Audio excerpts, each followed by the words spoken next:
The Prime Minister has spent the afternoon in Hobart in private talks on the future of poker machine reforms. Julia Gillard has met Denison Independent Andrew Wilkie to iron out the final details of the reforms, which are vital to her government retaining Mr Wilkie's support.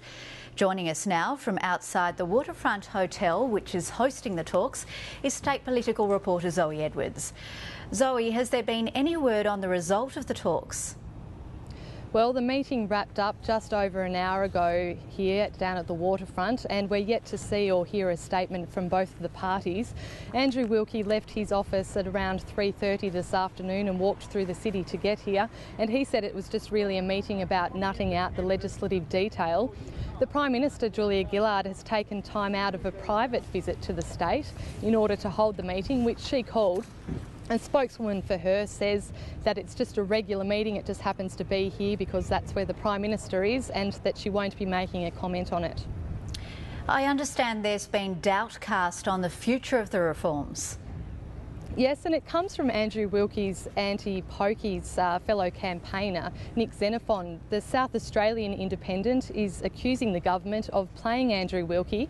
He says that the government knows that it doesn't have the numbers to get the proposal through the federal parliament, and that key independents such as Rob Oakeshott and Tony Windsor are really unclear about whether or not they're going to support the deal.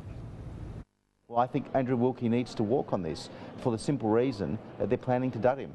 Why wait until May when it's clear what the government is planning to do? If they're not serious about $1 bets, if they're not serious about getting a package of reforms that will get the numbers through the parliament, then Andrew should be walking on this. The fact is, he's done the right thing from day one. You can't say the same thing about the government.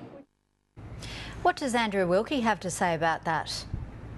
Andrew Wilkie's played down the concern. He said that he's really confident that he has the numbers to get the legislation through Parliament, and that the government is working just as hard as him to ensure that that happens. In fairness to Nick, he hasn't been involved in all of the detailed work over the last year and a half, whereas I have been. So I think I'm probably in a better position to offer an assessment about where we're at and where we're going. And I have a much more optimistic view of where we're going than Nick does. No doubt the next couple of days are going to be interesting, with the finer details trickling out.